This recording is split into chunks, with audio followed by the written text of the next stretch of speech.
Nous avons vu ensemble la semaine dernière que l'un des freins à une vie de prière profonde et vivante résidait dans le fait que nous localisions souvent Dieu dans les nuages, quelque part dans les étoiles, dans un endroit se situant entre Vénus et le Soleil, autrement dit loin, très loin de nous. J'aimerais aborder avec vous aujourd'hui une autre difficulté. Beaucoup de personnes m'ont raconté que leur vie de prière était aussi captivante qu'un débat politique, qu'un soir d'élection, si vous voyez à quoi je veux faire référence, et que les seuls moments où elles priaient vraiment, c'était lorsque les choses allaient vraiment mal.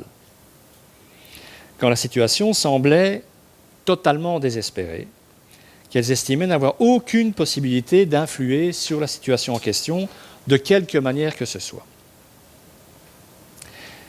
En fait, le désespoir a constitué de tout temps le véritable point de départ de la vie de prière de beaucoup de personnes.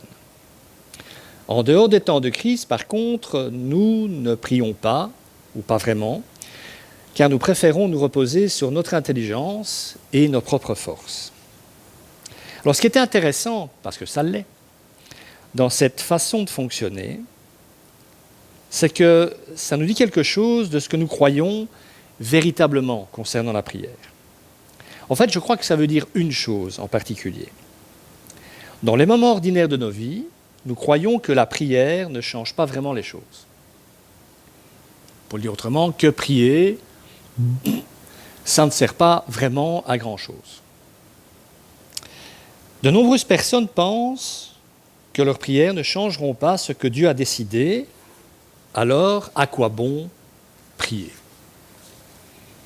On entre alors dans une forme de fatalisme, même si on ne s'en rend pas compte, et le fatalisme, croyez-moi, n'a jamais poussé personne à prier. Voilà ce que dit Dallas Willard, décédé il y a 3-4 ans d'ailleurs, un penseur et philosophe chrétien américain. L'idée que tout se passerait exactement de la même manière que nous prions ou pas est un spectre qui entre les esprits de nombreuses personnes confessant sincèrement croire en Dieu.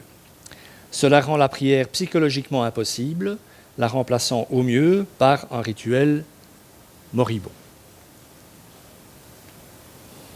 Alors on va tenter aujourd'hui de résoudre cette équation en prenant un premier texte. Dans ce genre de cas, quand on se pose devant ce type de questionnement, il faut toujours revenir à l'Écriture. Ça n'est pas très compliqué. Premier texte dans le dernier livre de la Bible, en Apocalypse. Vous savez, ce livre où on passe quasi toutes ses journées, qu'on adore. Je n'ai jamais entendu personne dire que l'Apocalypse était son livre préféré dans la Bible. C'est étrange. Apocalypse 8, versets 1 à 5. Quand l'agneau ouvrit le 7e sceau, il y eut dans le ciel un silence d'environ une demi-heure. Ce verset a poussé certains théologiens à dire qu'il n'y aurait pas de femme au ciel, et que c'en était la preuve. Je ferme la parenthèse. Puis je vis les 7 anges qui se tiennent debout devant Dieu. 7 trompettes leur furent données. Un autre ange vint, il se plaça vers l'autel, tenant un encensoir d'or. On lui donna beaucoup de parfums afin qu'il les offre avec les prières de tous les saints sur l'autel d'or qui est devant le trône. La fumée des parfums monta de la main de l'ange devant Dieu avec les prières des saints. L'ange prit l'encensoir, le remplit du feu de l'autel et le jeta sur la terre. Il y eut alors des coups de tonnerre, des voix, des éclairs et un tremblement de terre. Alors, les éclairs, le tonnerre, etc., c'est sur la terre, bien entendu. Alors quand on lit ça, si on n'y prête pas attention, on va en fait passer à côté de ce que moi j'estime être essentiel dans ce passage. L'apôtre Jean décrit ici ce qui se passe dans la dimension hors du temps et de l'espace où Dieu réside. Les sceaux du rouleau ont été brisés. Sur ce rouleau se trouvent symboliquement inscrits tous les crimes, la violence et les péchés perpétrés par l'homme sur la terre. Et le jugement de Dieu par rapport à tous ces actes. Penser que tout ce qui se passe sur la terre, Dieu n'est pas au courant et ne juge pas et ne va pas juger ses actes, c'est être vraiment très naïf. C'est alors qu'une chose étonnante se produit. Jean nous dit qu'il y eut dans le ciel un silence d'environ une demi-heure. Pour ceux qui cultivent un peu le silence, rester en silence une demi-heure, c'est pas mal déjà, c'est beaucoup. Une demi-heure de silence, c'est pas rien. Et pendant ce temps de silence, on peut donc penser en silence, lui aussi, un ange tenant un encensoir en or je ne sais pas s'il faisait comme ça ou comme ça, peu importe, s'approche de l'autel et fait une offrande d'encens. Et l'encens, dans la symbolique de ce texte, représente les prières venant de la terre. Alors qui prie sur la terre à ce moment-là? Les enfants de Dieu. Okay? On lui donna beaucoup de parfums afin qu'il les offre avec les prières de tous les saints sur l'autel d'or qui est devant le trône. Et après ça, après cette offrande, de grands actes de jugement tombent, interviennent sur la terre, avec force de description du tonnerre, des éclairs et des tremblements de terre. Donc ce qui est le plus frappant, à mon sens en tout cas et en rapport avec la prière, c'est que ces actes de jugement sont la réponse aux prières des saints. C'est parce qu'à ce moment-là, des saints, donc des chrétiens, prient que Dieu envoie ses jugements sur la terre. Alors, en règle générale, nous avons tendance à penser que ce sont les événements se passant sur terre qui sont interrompus à cause d'actions et de décisions prises au ciel. Alors, c'est juste, hein, évidemment. J'ai envie de dire qu'à 95-99% du temps, je vais même dire, et ça va être compliqué à intégrer, mais il faut vraiment l'intégrer, à 100% du temps, c'est Dieu qui décide, tout le temps. Même quand on a l'impression qu'il ne fait rien, ce « je ne fais rien » ou « il ne fait rien » correspond à sa volonté de l'instant pour le monde dans lequel nous vivons. Néanmoins, ce texte semble nous dire exactement l'inverse. C'est parce que des choses sur la terre se passent et que des gens prient que le ciel répond et que les choses changent. Les cieux font silence pendant une demi-heure. Autrement dit, il faut quand même comprendre ce que ça veut dire. Le chant des anges, la louange et les cantiques qui résonnent à l'infini à la gloire de Dieu s'interrompent. Au moment où je parle, il n'y a pas de silence au ciel. Hein. Les anges chantent en permanence la louange de Dieu, chantent l'adoration de Dieu. Il n'y a pas de silence au ciel, c'est un cantique perpétuel. Hein. Et là, j'en dis une demi-heure où tout s'arrête dans le ciel. Il n'y a plus de louange, il n'y a plus de cantique. Les anges se taisent. Pourquoi? C'est simple. Parce que quelques-uns prient. Ça vous dit rien, ça? Il y a des chrétiens qui prient et la louange au ciel s'arrête. Le paradis s'arrête afin que les prières des saints, vos prières, mes prières, chacune d'elles puisse s'élever devant Dieu. Elles sont entendues, autrement dit, vos prières comptent. Elles ont du poids aux yeux de Dieu. Alors, il faut équilibrer, hein, bien entendu, comme toujours. Hein. Ça ne veut pas dire que toute l'activité céleste s'arrête systématiquement quand un enfant de Dieu prie. On passe, sur l'ensemble des chrétiens sur la planète, il y en a bien un moment qui prie. Alors si chaque fois qu'un chrétien prie, le ciel doit s'arrêter, les anges vont être au chômage très vite. Donc ça ne veut pas dire que toute l'activité céleste s'arrête systématiquement quand un enfant de Dieu prie. Les événements, il faut quand même replacer dans le contexte, les événements relatés par Jean sont dramatiques et les prières de ces hommes et femmes sont totalement dénuées d'égocentrisme. C'est parce que la violence et les péchés des hommes sur la terre à ce moment-là atteignent leur paroxysme que des chrétiens sont dans l'intercession quasi 24 heures sur 24.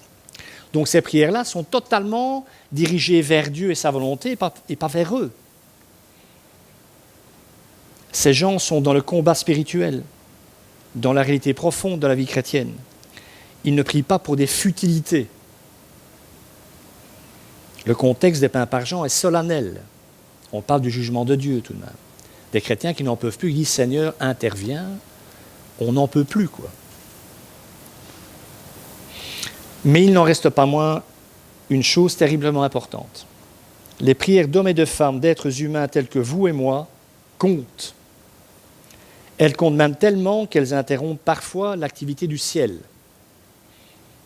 Et dans notre passage du livre de l'Apocalypse, ce qui se passe ensuite sur la terre arrive parce que quelques-uns ont prié et que Dieu a entendu leurs prières.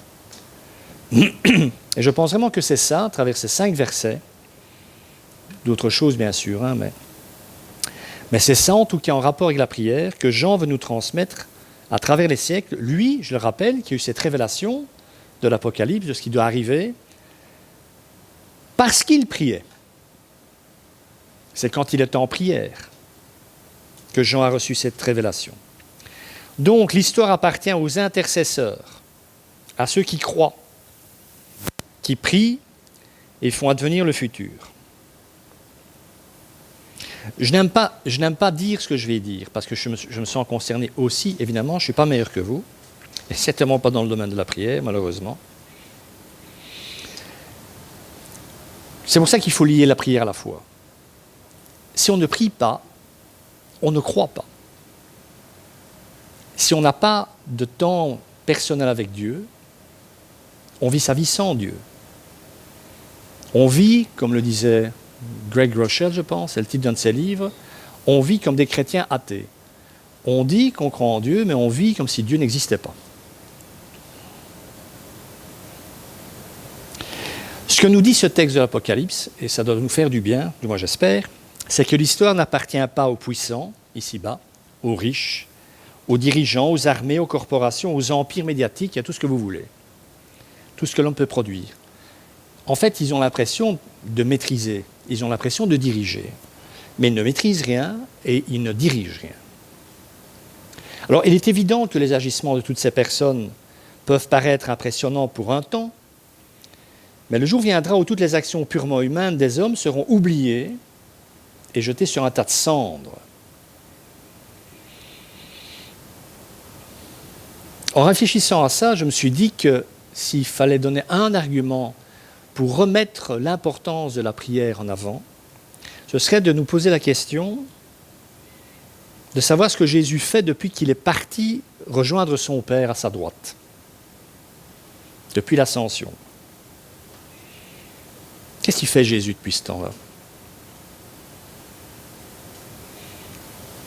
C'est Paul qui dit ça en Romains 8.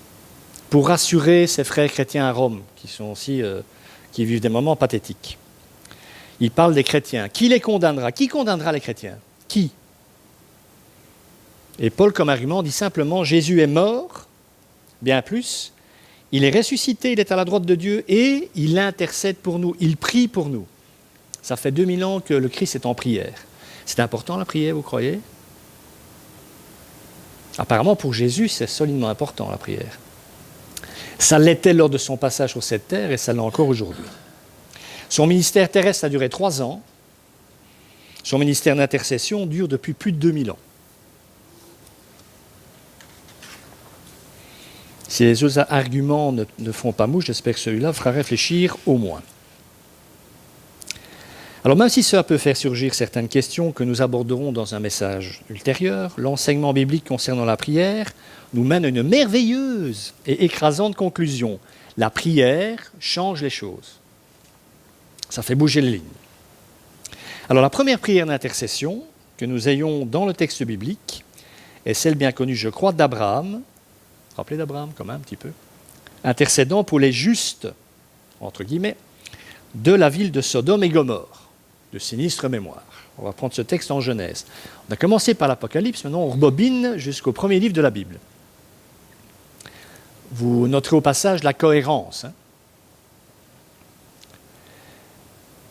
Dieu a dit à Abraham qu'il allait détruire la ville de Sodome et Gomorrhe parce que leur péché a atteint un paroxysme qu'il ne peut plus tolérer.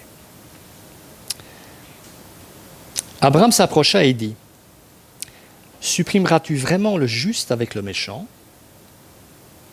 Peut-être y a-t-il 50 justes dans la ville. Les supprimeras-tu aussi et ne pardonneras-tu pas à cette ville à cause des 50 justes qui sont au milieu d'elle? Faire mourir le juste avec le méchant, si bien que le sort du juste sera identique à celui du méchant, cela ne correspond certainement pas à ta manière d'agir.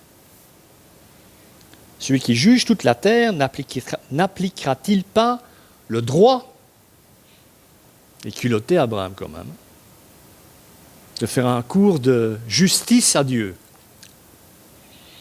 Je ne sais pas si j'aurais osé, moi. Tu veux faire quoi? Déjà que j'aurais été flatté qu'ils me le disent. Ah, je compte détruire Braine-l'Alleud. C'est une super idée, ça, quand même. Seigneur, c'est une bonne idée avec toutes les cloches qui se promènent dans les rues, là. C'est une super idée, quoi. Abraham, il ne fonctionne pas comme ça. Il intercède, donc si vous voulez, il se place entre Dieu et sa volonté. Entre Dieu et ce qu'il a décidé de faire. Alors je l'ai dit, on connaît bien cette histoire, mais ce qui est très surprenant, me semble-t-il, ce sont les arguments qu'Abraham avance pour justifier sa demande et de quelle manière il se mobilise pour le faire. Il fait appel à la justice de Dieu, à ce qu'il sait de Dieu, à ce qu'il a appris de Dieu. Et il sait que Dieu ne condamne pas le coupable avec l'innocent, en tout cas avec le juste.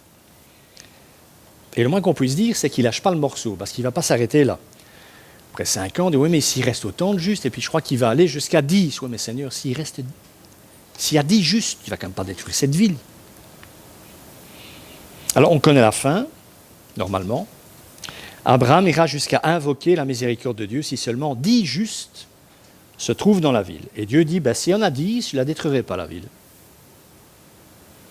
Malheureusement, il n'y en a même pas 10. Alors on sait que Dieu épinglera finalement la famille de Lot, le neveu d'Abraham, si ma mémoire est bonne. Même s'ils ne seront en définitive que 3 à être sauvés, Lot et ses 2 filles, puisque la maman n'oubliera pas à l'ange, vous vous rappelez, se retournera pour regarder Sodome et Gomorrhe et sera transformée en statue de sel. Dieu a donc détruit la ville, tout en respectant sa promesse. Il n'y avait pas des justes, donc il n'y a pas des justes, moi je détruis la ville. Mais il a également sauvé le seul juste qui s'y trouvait, Lot. Il y avait un juste, il a sauvé le juste. Ça a toujours été l'intention de Dieu de sauver le juste. Donc ça veut dire quoi? Ça veut dire qu'Abraham a rejoint dans sa prière le cœur de Dieu. Vous ne croyez quand même pas qu'Abraham est plus miséricordieux que Dieu.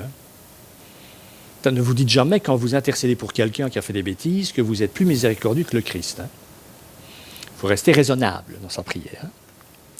Abraham, connaissant Dieu, étant son intime, a rejoint le cœur de Dieu. Et c'est aussi ce qui signifie pour nous, prier dans le nom de Jésus. J'ai souvent dit, mais je l'ai répété, puisqu'on parle de prière, c'est l'occasion de le répéter encore une fois, de taper sur le clou. Quand vous terminez votre prière par « au nom de Jésus » ou « au nom du Christ », ça ne valide pas votre prière. Prier au nom du Christ, c'est prier comme le Christ, c'est avoir les mêmes priorités que lui, la même volonté que lui, le même désir que lui. Et son désir profond à Jésus, c'était de faire la volonté de son Père. Et là, la promesse tombe. Vous serez exaucés à ton avis. Si vous priez de manière égocentrique, et vous me terminez en disant « au nom de Jésus », vous n'aurez aucune réponse. Ça, c'est garanti. Il faut donc avoir les mêmes priorités que Dieu lorsque l'on prie Dieu pour être exaucé par Dieu. D'après Walter Wink, un éminent intellectuel et théologien américain, la morale de cette histoire, donc de cette histoire d'Abraham qui intercède, c'est que ça paye de marchander avec Dieu. Marchander dans le sens, on s'accroche, on ne lâche pas le morceau. Et je pense qu'il a raison dans le sens où quand on a une petite connaissance biblique, il n'y a pas d'exemple, à mon avis, dans la Bible de prière servile, flatteuse. Au contraire, la prière biblique est impertinente, combative, effrontée, parfois même inconvenante. Pensez à Jérémie dans les Lamentations, quand il dit à Dieu « Tu m'as trompé, tu as cassé mes dents avec des cailloux ». C'est pas très flatteur, ça, quand même, comme prière. Relisez les psaumes. Les psaumes sont là pourquoi? Pour, ce que j'ai souvent dit, pour nous dire, même quand ça va mal, intérieurement, même quand ça va mal dans nos vies, il vaut mieux empoigner Dieu que lui tourner le dos. Il faut mieux se battre avec, parce qu'on ne comprend pas, parce qu'on n'est pas d'accord, que lui dire oh, c'est comme ça, ciao. La prière, selon la Bible, ressemble donc plus, dans l'ensemble, à un marchandage dans un bazar oriental, qu'à souvent la petite prière polie qu'on entend monter dans la plupart des églises. Des prières bien propres sur elles. La prière, mes amis, change les choses. Ça, il faut vraiment vous foutre dans la tête. Et dans la mienne, pendant que vous y êtes. Foutez-la moi dans la mienne aussi. Thomas Merton, un moine, si, ça existe. Il a aussi malheureusement décédé dans un accident de voiture. Un immense intellectuel aussi, qui a écrit pour moi probablement les 3 livres les plus importants sur la vie contemplative.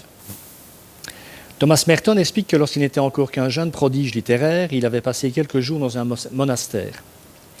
Et il fut frappé par la différence de rythme de vie,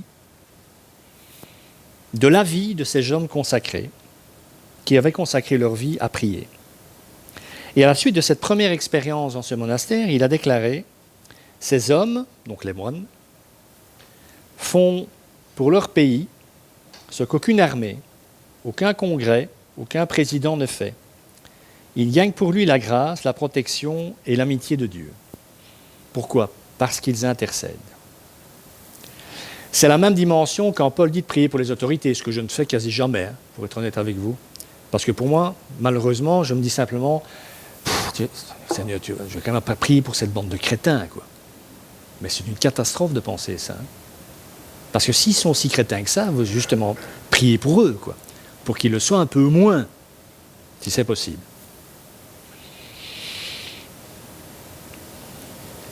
Vous ne savez pas combien de personnes ont été fortifiées parce que vous avez demandé à Dieu de les encourager. Parfois, on ne sait pas. Ni combien de personnes ont été guéries parce que vous avez prié pour leur corps. Ni combien de fugueurs spirituels sont revenus à la maison parce que vous avez prié pour leurs âmes. Parce que vous avez intercédé en vous appuyant sur ce que vous saviez de la miséricorde de Dieu.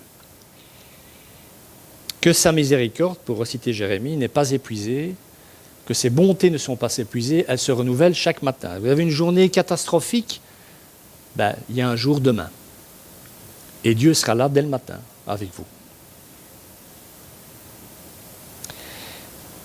Il y a une chose que nous devons vraiment savoir et dont nous devons être sûrs si nous voulons apprendre à prier, c'est que l'histoire appartient à ceux qui prient. Dietrich Bonhoeffer, que je cite souvent, ce théologien allemand qui est mort dans un camp de concentration en 1943, je pense, a écrit « La prière pour les autres est le bain de purification que chacun d'entre nous et la communauté devront prendre tous les jours. » Je trouve ça très beau, surtout très juste. Parce qu'en priant pour les autres régulièrement, on se purifie de son égoïsme. On arrête de penser qu'à soi. Parce qu'en priant pour les autres, on apprend à mieux connaître cet autre que Dieu aime tant. Parce qu'en priant pour les autres, on apprend à se rapprocher du cœur de Dieu. Parce que l'amour véritable naît dans la prière.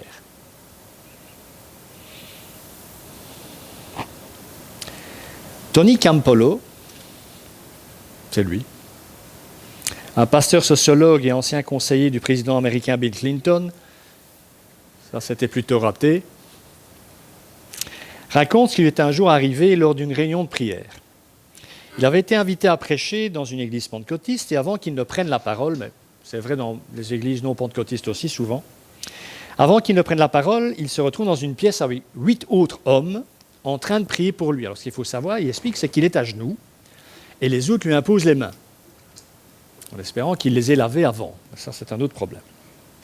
Donc, il pose tous les 8 leurs mains sur sa tête et il explique qu'à force que cette prière dure dans le temps, ils sont pentecôtistes, donc ça dure, les mains s'apesantissent sur sa tête. Donc, il commence à vraiment fatiguer solidement.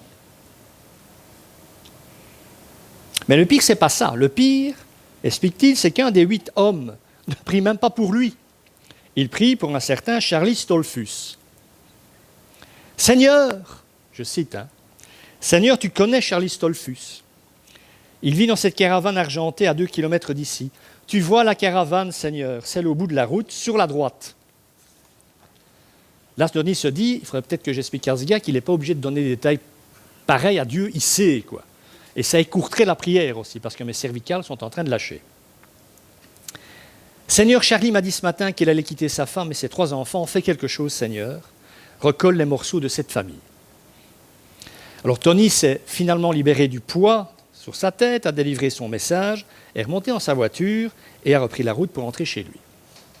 Il est à peine au volant qu'en roulant sur la nationale, il remarque un autostoppeur. Et comme c'est un pasteur gentil, il se dit je vais le prendre, quoi. Il fait monter le gars à bord, et c'est là que je lui laisse la parole. Après avoir roulé quelques minutes, je décide de faire les présentations. « Bonjour, je m'appelle Tony Campolo. Et vous ?» Et le gars répond « Mon nom est Charlie Stolfus. » Et là, le gars dit, intérieurement, je n'arrivais pas à y croire, en fait, que j'avais chargé Charlie Stolfus, pour qui on avait prié 3 ans avant. J'ai pris la première bretelle de sortie et j'ai fait demi-tour. Le gars était un peu mal à l'aise avec cette manœuvre et après quelques minutes, il m'a demandé « Monsieur, où me conduisez-vous » Parce que ce n'est pas le chemin. Et je lui ai répondu « Je vous conduis à la maison ». Et là, le gars m'a regardé avec des yeux exorbités. Il dit « Mais pourquoi ?»« Parce que tu viens juste d'abandonner ta femme et tes 3 enfants. » Voilà pourquoi. Alors bien sûr, le gars est soufflé. Il se dit « Mais comment est-ce qu'il est au courant, quoi ?» Là, il s'est recroquevillé dans son siège, il a pu péter un mot, jusqu'au moment où le gars, le fameux pasteur, s'est garé devant la caravane argentée. Déjà là, le gars repose une deuxième question. « Mais comment savez-vous que j'habite ici ?» Réponse, Dieu me l'a dit. Quand il a ouvert la porte de la caravane, sa femme s'est exclamée « Oh, tu es de retour, tu es de retour !» Et là, il a chuchoté quelque chose à l'oreille de sa femme, et au plus il parlait, au plus les yeux de la femme s'agrandissaient. Forcément, vous imaginez, il m'a pris en stop, il savait que j'étais marié avec toi, que je te quittais, qu'on avait 3 enfants, il savait même où on habitait. Et quand je lui ai posé la question « Comment ça se fait que vous savez où j'habite ?» il m'a répondu « C'est Dieu qui me l'a dit. » C'est alors que moi, je leur ai dit à tous les deux, vous vous asseyez tous les deux, je vais parler, et vous allez écouter. Et le pasteur rajoute, je n'ai jamais senti autant de respect pour une parole que j'allais prononcer. Et cet après-midi-là, c'est comme ça qu'il termine, j'ai mené ces 2 jeunes gens au Christ. Alors bien entendu, il n'est pas très courant, du moins selon mon expérience, d'avoir la réponse à ces prières d'une façon aussi dramatique. Mais là n'est pas la question.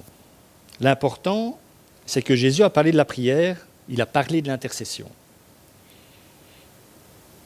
Et on pourrait résumer son enseignement sur le sujet par un mot, un seul, parce que Jésus nous connaît. Persévérance. Si vous pensez que la vie de prière est une sinécure, vous allez être très vite déçu.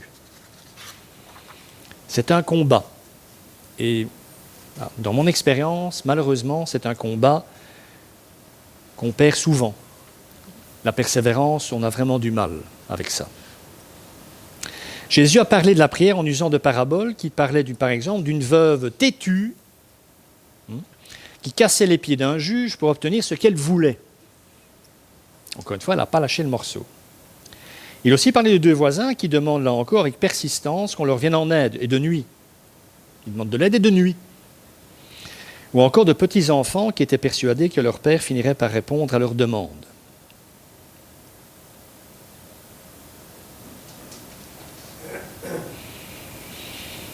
Toutes ces histoires nous montrent la même chose.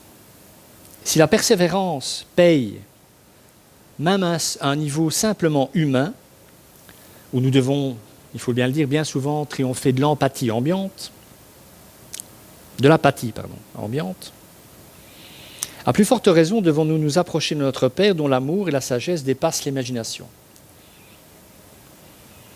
Notre Père veut nous exaucer. Ça, c'est la seule certitude qu'on ait. Et on apprend, je pense, plus du fait qu'on n'est pas exaucé que du fait qu'on l'est. Parce que chaque fois que vous n'êtes pas exaucé, vous devez vous poser la question qu'est-ce que j'ai raté là ? Ça me semblait légitime ce que j'ai demandé. Ben, peut-être pas. En tout cas, ce n'est peut-être pas la priorité de Dieu pour votre vie. Donc, prier pour plus que toute autre activité est l'expression concrète du fait que nous sommes invités à entretenir une relation avec Dieu. Autrement dit, si on ne prie pas, on n'a pas de relation avec Dieu. C'est comme si on ne parle pas entre amis, par exemple, c'est qu'on n'a pas de relation avec les amis. Et jusqu'à quel point c'est encore un ami. Alors, moi, j'aime mes parents. Si vous ne parlez jamais avec vos parents, vous pouvez vous illusionner, vous n'aimez pas vos parents. Ça n'est pas très compliqué, la vie, en fait. Quand c'est Dieu qui l'explique, ça n'est pas très compliqué du tout. Ça nous dérange, ce qu'il dit sur la vie, mais ce n'est pas compliqué. Je recite Dallas Willard, « Prier, je trouve cette phrase très belle aussi, c'est parler avec Dieu des choses que nous faisons ensemble. » Parce que je ne sais pas si vous savez, mais vous êtes supposé depuis le jour de votre conversion de vous occuper du royaume de Dieu. Plus de votre petite personne, plus de vos affaires, mais de celles de Dieu. Nous avons à faire émerger, à faire venir le royaume de Dieu en partenariat avec lui. Il a décidé, alors qu'il peut tout faire tout seul, vous êtes bien au courant, il est Dieu, il a décidé de nous mêler au projet. Il a décidé d'avoir besoin de nous, même s'il a besoin de rien. Vous savez, il m'est arrivé de me retrouver au chevet de personnes sur le départ, qui allaient mourir. C'est habituellement un moment où l'on exprime ses regrets, la plupart du temps, pas toujours, soyez étonnés, mais parfois. Le regret d'avoir été obnubilé par le travail, le temps passé à gagner toujours plus d'argent, ou le regret d'avoir gâché son temps dans des choses futiles. Je n'ai jamais entendu personne regretter le temps qu'il a passé à prier. Sans doute parce que là où il y a beaucoup de prières, il y a aussi souvent, mais ça on ne s'en rend pas toujours compte, beaucoup d'amour. Il faut en fait aimer profondément les gens pour prier pour eux. Richard Foster, un ami de Dallas Willard d'ailleurs, c'est un théologien chrétien, il raconte qu'un jour qu'il était dans une grande surface avec son petit garçon, celui-ci s'est mis à hurler et à crier. À mon avis, ça rappelle les souvenirs à beaucoup de parents. Il n'y avait pas moyen de le calmer ou de le faire taire. Alors en désespoir de cause, Richard a pris son fils dans ses bras et lui a chanté une petite chanson improvisée dans laquelle il disait qu'il était heureux d'être le papa de ce merveilleux petit garçon. Et là, le petit s'est calmé, il s'est blotti dans les bras de son père. Lorsque celui-ci l'a déposé dans son siège sur la banquette arrière de la voiture, le petit a dit à Richard, « Chante-la encore, papa, ta belle chanson, chante-la encore. » Mes amis, la prière, c'est pareil. Avec simplicité de cœur, nous nous blottissons dans les bras de notre Père et le laissons nous chanter encore et encore son amour pour nous. Et je pense que si nous faisons confiance à Dieu, que nous rentrons véritablement dans son intimité, nous entendrons nous aussi lui dire et lui répéter tous les jours de notre vie, chante-la encore, cette belle chanson, tu dis que tu m'aimes, Père. Que le Seigneur bénisse sa parole et qu'il vous bénisse. Amen.